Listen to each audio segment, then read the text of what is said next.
আচ্ছা, হঠাৎ করে মাথা ঘুরতে শুরু করলো, প্রেসার চেক করলেন, প্রেসার বলল যে সাপোজ ধরে নিন 106 উপরেরটা এবং নিচেরটা হচ্ছে 76।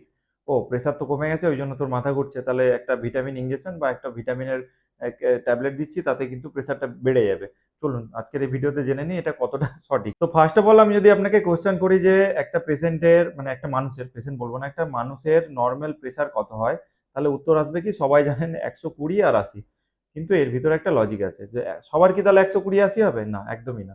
এটাকে আমরা বলি যে অন অ্যান এভারেজ, গড়। মানে যদি 100 জনের 200 জনের ব্লাড টেস্ট মানে ব্লাড প্রেশার টেস্ট করে দেখা গেছে যে সবার গড় করলে দাঁড়াবে 120 এবং 80-র কাছাকাছি। এটা হচ্ছে অ্যাপ্রক্স নর্মাল রেঞ্জ একটা।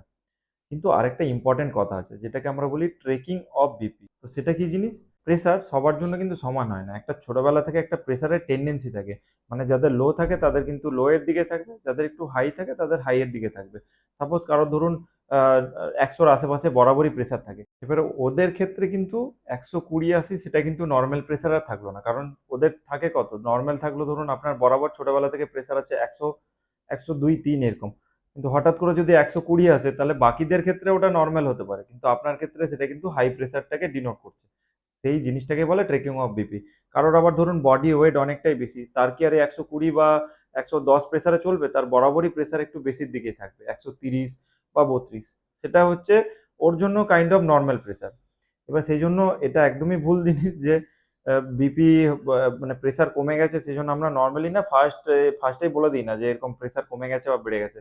ওটা মনিটর করতে হয় বা দরকার পড়লে 24 ঘন্টার একটা মেশিন হয়, 24 ঘন্টা ধরে প্রেসার চেক করা যায়। বা আমরা ইন জেনারেল বলি যে 24 ঘন্টা পরে আরেকবার প্রেসারটা দেখতে। তখনও যদি কোনো চেঞ্জেস না থাকে বা আবার 7 দিন পরে চেক করলেন, যদি কোনো চেঞ্জেস না থাকে তাহলে সেটা কিন্তু ওনার জন্য নরমাল প্রেসার। ওর জন্য তাহলে মাথা কিন্তু ঘুরছে বা এই ব্যাপারটা সিম্পটম আসছে এরকমই নয়। ওই প্রেসারটায় উনার শরীরটা অ্যাডজাস্টেড হয়ে গেছে। তাহলে মাথা ঘুরছে কেন? কি ব্যাপার? হ্যাঁ, মাথা তো অন্য কারণে কোনো কারণ থেকে ঘুরতে পারে। সেটা হচ্ছে গ্যাস্ট্রিক পেইন বা গ্যাস্ট্রাইটিস থেকে, সার্ভাইকাল স্পন্ডাইলাইসিস বা কোনো যে কানের মধ্যে যেটা বিনাইন পজিশনাল ভার্টাইগো বলে সেগুলো থেকে ঘুরতে পারে। কিন্তু যেহেতু প্রেসার চেক করলাম, একটা প্যারামিটার পেলাম যে কমে গেছে, তাহলে সেটাকে ওর সাথে জুড়ে দাও। ও আচ্ছা, তাহলে তার জন্যই কমছে? তাহলে একটু ভিটামিন-টিটামিন দিলে কি করে ঠিক হয়ে যায়? সেটাই তো ইম্পোর্টেন্ট জিনিস যে আমি ভিটামিন খাচ্ছি তার মানে আমার প্রেসার কিন্তু তাহলে বাড়তে শুরু করছে। আমি এবার ফিট হয়ে গেছি। ভিটামিন খেয়ে এনার্জি চলে আসছে। ভিটামিন খেয়ে কোনোদিন প্রেসার বাড়ে না। একদমই মিসকনসেপশন। এটাকে আমরা প্ল্যাসিবো বলি। প্ল্যাসিবো মানে জাস্ট ওষুধ খেয়ে একটা সাইকোলজিক্যাল অ্যাডভান্টেজ যে ভিটামিন খাচ্ছি এবার আমার প্রেসার বেড়ে গেছে। প্রেসার নরমাল মানে আমার আর মাথা ঘুরবে না, কাইন্ড অফ দ্যাট। তো আজকে যেটা মানে যে ফ্যাক্টটা ছিল সেটা একদমই ভুল, রং। ভিটামিন ওষুধ খেলে প্রেসার বাড়ে না, প্রথম কথা। সেকেন্ড জিনিস হচ্ছে যে প্রেসার লো হয়ে গেছে তার জন্য মাথা ঘুরছে। মানে লো বলতে গেলে আমাদের অ্যাটলিস্ট আরেকবার সেকেন্ড বার চেক করতে হয় যে প্রেসারটা ওর কত থাকছে।